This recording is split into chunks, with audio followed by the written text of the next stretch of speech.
DElEd versus BEd मामले में supreme court के आदेश की कॉपी आ चुकी है।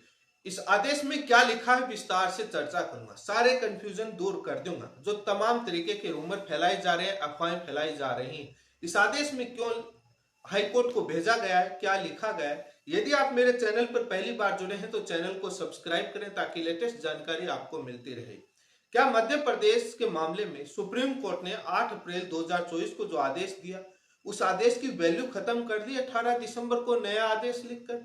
क्या 11 अगस्त 2023 से पहले बीएड भले ही कोर्ट गया हो, सब्जेक्ट आउटकम रखा हो, वो भी नहीं हटेंगे? क्या लिखा गया है? तमाम तरीके की अफवाहें चलाई जा रही हैं। यदि वो हो गया तो बाद में सिलेक्शन इन प्रोसेस में उनको बचा लिया, तो उसके बाद पंजाब और छत्तीसगढ़ के मामले में सुप्रीम कोर्ट ने जो फैसला दिया उसकी क्या वैल्यू रहेगी?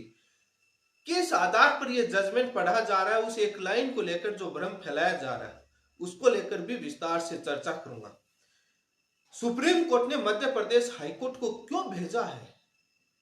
कुछ पॉइंट ऐसे डाले गए हैं जो कहीं ना कहीं मध्य प्रदेश हाईकोर्ट के जजमेंट में सुप्रीम कोर्ट को कमी नजर आई है।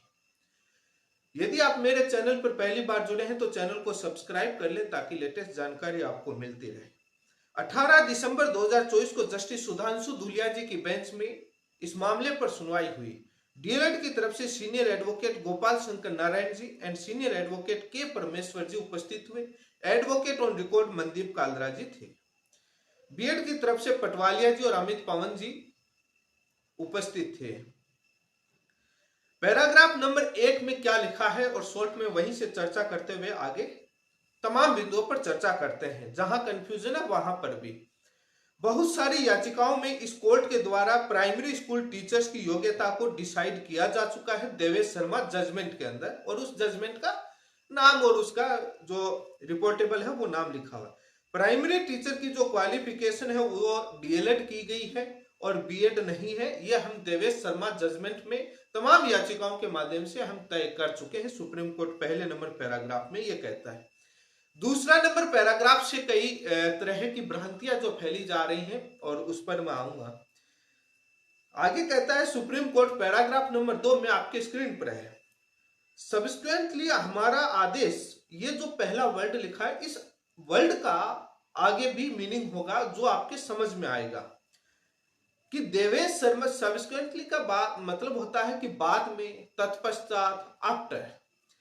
हमारे देवेश शर्मा जजमेंट के बाद हमारा 8 अप्रैल 2024 का जो क्लैरिफिकेशन का आदेश के अनुसार अपॉइंटमेंट ऑफ बीएड कैंडिडेट जो सिलेक्शन प्रोसेस वर्ष selected and subsequently were appointed, मतलब जो इसका कहने का मतलब ये है कि जो बीएड के अपॉइंटमेंट जो थे, जो भर्ती प्रक्रिया में शामिल, जो सिलेक्शन इन प्रोसेस में थे और वो सिलेक्टेड हुए, उसके बाद वो अपॉइंटेड हो गए, देवेश शर्मा जजमेंट से पहले विल नॉट बी डिस्टर्ब।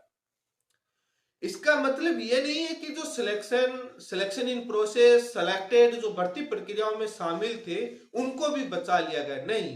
क्योंकि सुप्रीम कोर्ट 2 नंबर पैराग्राफ में साफ कह रहा है हमारे स्पष्टीकरण आदेश के अनुसार कॉन्टेक्स्ट और संदर्भ देखना जरूरी होता है। वो किस अपने ऑर्डर को संदर्भ करते हुए, कॉन्टेक्स्ट करते हुए लिख रहा है कि हमारे 8 अप्रैल 2024 के आदेश के अनुसार 8 अप्रैल 2024 के आदेश का वो पैराग्राफ भी डाला गया जहां पर bye them any court any law सारी कंडीशन डाली हुई है।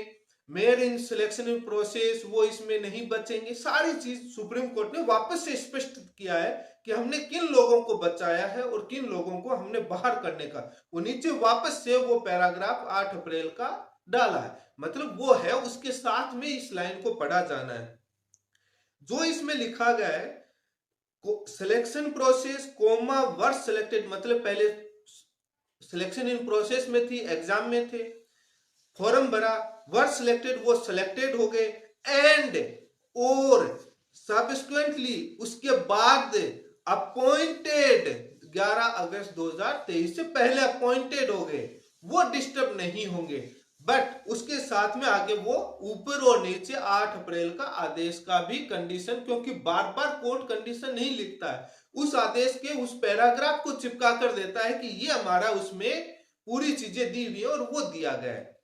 तो जो भर्ती प्रक्रिया में शामिल और वो नहीं है, ये नहीं है कि कंडीशन वालों को भी 8 अप्रैल 2024 के जो आदेश में जो कंडीशन लगाई थी उनको खत्म कर दिया, नहीं, उसको तो बार बार जिक्र किया है। और इसलिए कोई गलत ना ले, सुप्रीम कोर्ट ने कोई गलत ना ले कि बाई देम चाहे बीएड को उनको भी नहीं हटाना है, इसलिए कोई इस लाइन को, इस आदेश को, इस पैराग्राफ को गलत तरीके से इंटरप्रेट ना करे, रीड ना करे, इसलिए नीचे अपने 8 अप्रैल 2024 के आदेश के वो पैराग्राफ भी डाल दिए और उसमें लिखने से पहले इस पैराग्राफ को साफ ऊपर लिखा कि हम किस आदेश के अनुसार कह रहे हैं और नीचे कंडीशन डाल दी उसी आदेश की।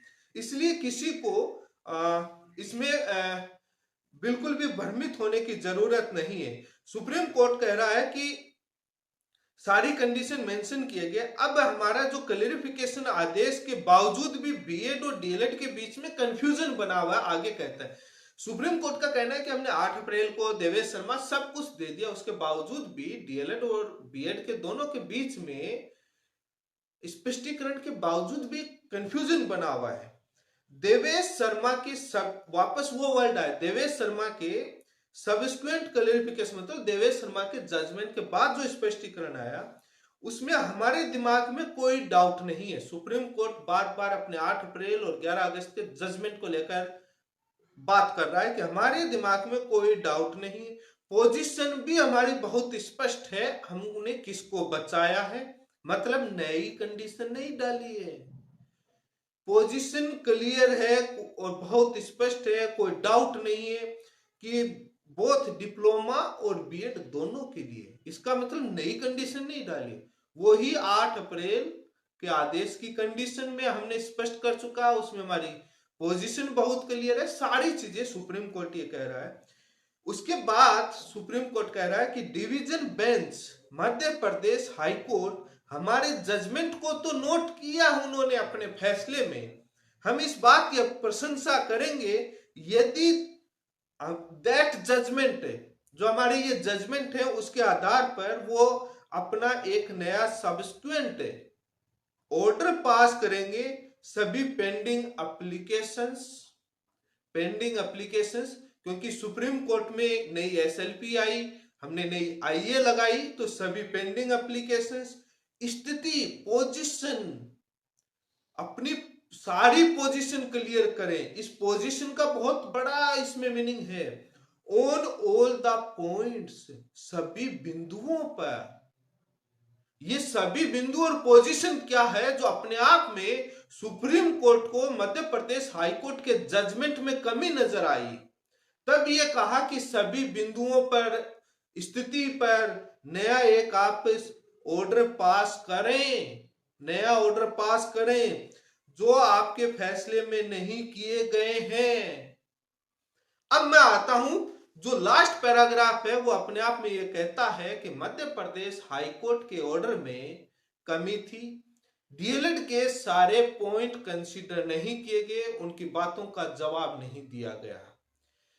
यदि सुप्रीम कोर्ट को सब कुछ बचाना ही होता तो हाई कोर्ट को क्यों भेजते, इतना तो दिमाग आप भी लगाओ, क्या कमी थी, बाद में तो कुछ रहा ही नहीं, सबको ही बचाया था मध्य प्रदेश हाई कोर्ट ने। तो जो मध्य प्रदेश गवर्नमेंट ने जो कुछ लोगों को हटाया था वो तो छत्तीसगढ़ वाले मामले में जब सुप्रीम कोर्ट का फैसला आया और स्टे नहीं दिया और ऑर्डर इंप्लीमेंट करने को कह दिया था विक्रमनाथ जी की बेंच ने, उसके बाद हड़कंप तो मचना चाहिए था छत्तीसगढ़ में, लेकिन मध्य प्रदेश सरकार लगातार नजर बनाई हुई थी, तब इनके समझ में आया वो कुछ लोगों को हटाने का और उसके बाद डबल बेंच से उन्होंने स्टे ले लिया वो उसके बाद। लेकिन जो मध्य प्रदेश हाईकोर्ट जो ऑर्डर पास करके गई थी मई में, उन्होंने तो किसी को नहीं हटाने को कहा, सबको ही बचा करके गोलमोल आदेश देके गए थे कि सब बच गए, कुछ भी नहीं है।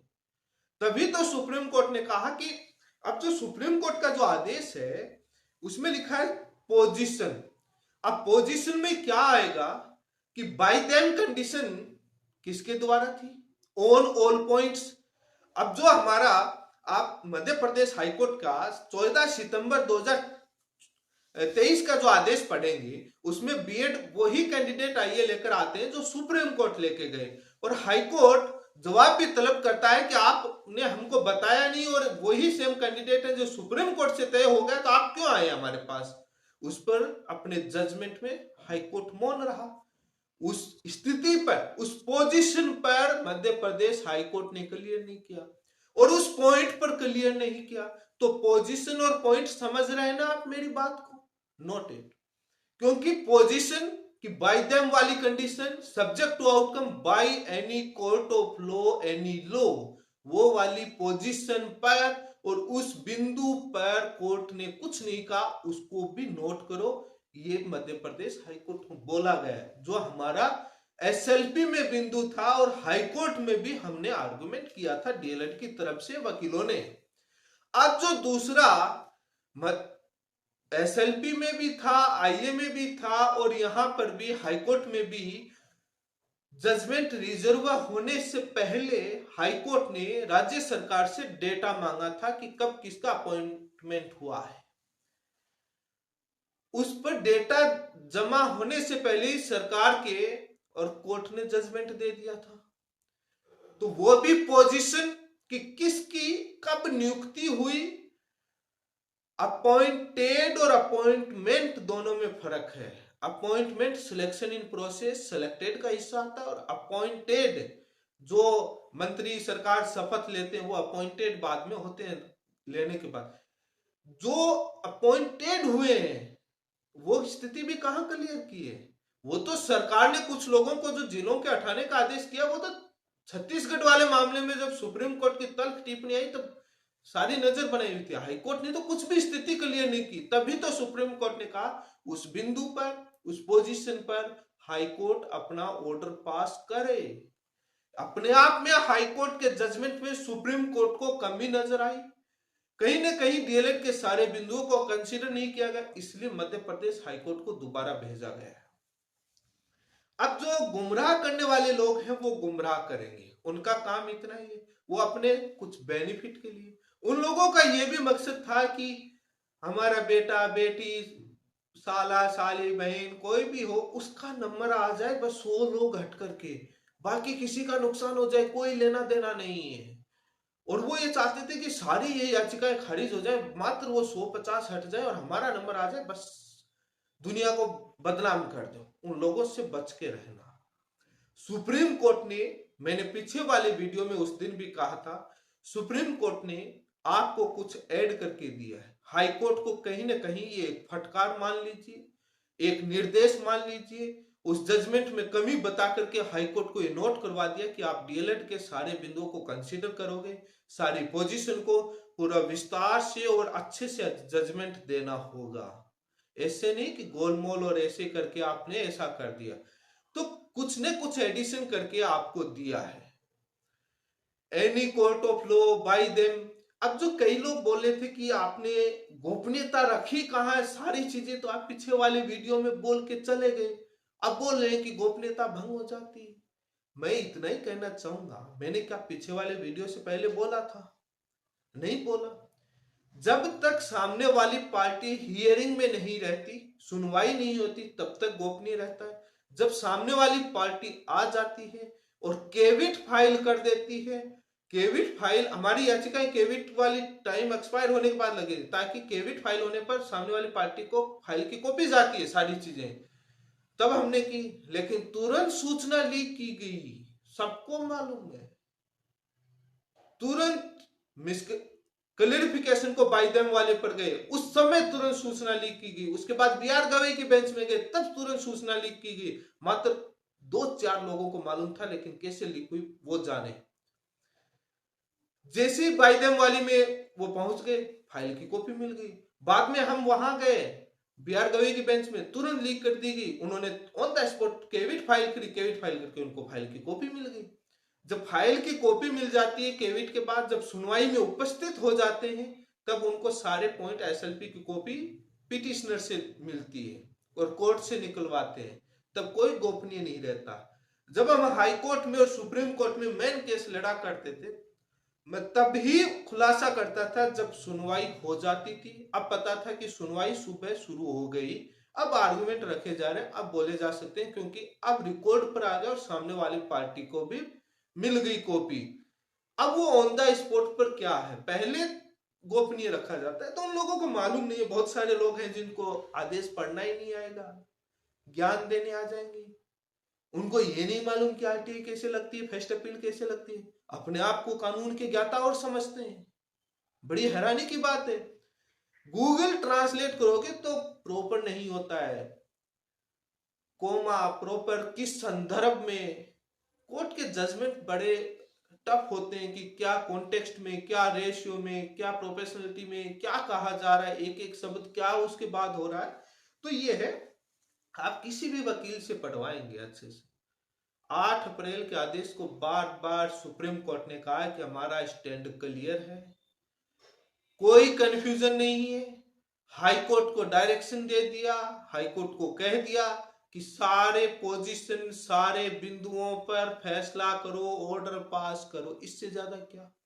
अब जो बाइडेम वाली कंडीशन है, अब ये बीएड के द्वारा आई है, सब बीएड को मालूम नहीं है क्या, सुप्रीम कोर्ट ने लिबर्टी दी थी 24 अगस्त को, वो सबको मालूम है। बीएड को एसएलपी कॉपी मिली है सुप्रीम, अब इसमें गोपनीय क्या, गोपनीय तो पहले था कि हमारा ग्राउंड और वो क्या था, जब केविट लग जाती है सारी चीजें सामने आ जाती है, सामने वाली पार्टी को कॉपी मिली, लिबर्टी दी, सुप्रीम कोर्ट गया। बीएड आईए में अपने में यही लिखा है कि हमको लिबर्टी दी गई, इसलिए हम आए, डायरेक्टली और इनडायरेक्टली हम अफेक्टेड हो रहे हैं आईए में। उसके बाद सुप्रीम कोर्ट ने सब्जेक्ट टू आउटकम, वो हियरिंग में सभी ने सुना है, बाई देम बीएड के द्वारा, यही गोपाल शंकर। और इस आईए पर हाईकोर्ट 14 सितंबर को नोट करता है, जवाब मांगता है, लेकिन जज वो कोई जवाब देते नहीं और हाईकोर्ट उस अपने जजमेंट में मौन रह जाता है, उस पॉइंट को कंसीडर नहीं किया जाता। ये हमारे पॉइंट थे। एक जो कब किसका अपॉइंटमेंट हुआ है, अपॉइंटेड और अपॉइंटमेंट और इन चीजों में फर्क होता है, और इन चीजों को ही लेकर सुप्रीम कोर्ट ने कहा कि हाई कोर्ट सारे पोजीशन, सारे बिंदुओं पर चर्चा करके नया ऑर्डर पास करे। कहीं ना कहीं जजमेंट, जो पहले जजमेंट दिया गया उसमें कमी नजर आई, कहीं ना कहीं ये जजमेंट अपने आप में वैल्यू खत्म कर दी सुप्रीम कोर्ट ने, कि आपने देवेश शर्मा और उसको नोट तो किया क्लैरिफिकेशन को, बट सारे पॉइंट और इनके कंसीडर जो उस समय उठाए गए उनको कंसीडर नहीं किया गया था, तभी सुप्रीम कोर्ट ने भेजा है। और इसलिए आपको बिल्कुल भी घबराने की जरूरत नहीं है। गुमराह करने वाले गुमराह करेंगे, उनका काम है। डीएलएड के लोग भी गुमराह कर देंगे, पता नहीं कौन उनका इनडायरेक्ट में जुड़े होंगे, डीएलएड में हित होगा बीएड में। हमारे राजस्थान में बीएसटीसी वाले बीएड के ग्रुप में जुड़े रहते थे, पैसे देकर जुड़े रहते थे सारी चीजें लेने के लिए, तो इसलिए पता नहीं रहता है। उन लोगों से दूर रहे, वो लोग गुमराह करेंगे, दुनिया को बदनाम करेंगे, कुछ नहीं आएगा उनको, खुद को कुछ आता जाता नहीं है, ये ध्यान करने वाली बात है। और वो सारी चीज लेकर के उधर भेजेंगे, सब कुछ एविडेंस, सब कुछ रिकॉर्ड पर आ चुका था। और मैं हैरान था इस बात से कि मात्र चंद लोगों को, 2-4 को मालूम कि एमए लगी है क्लैरिफिकेशन, कैसे ये चला गया, ये लीक कैसे हुआ। बीआर गवई की बेंच में लेके गए, हैरान था कि 2 घंटे में विपक्ष के पास न्यूज पहुंच गई, और हमको ज्ञान देने चले हैं, राजस्थान से लेकर चले थे।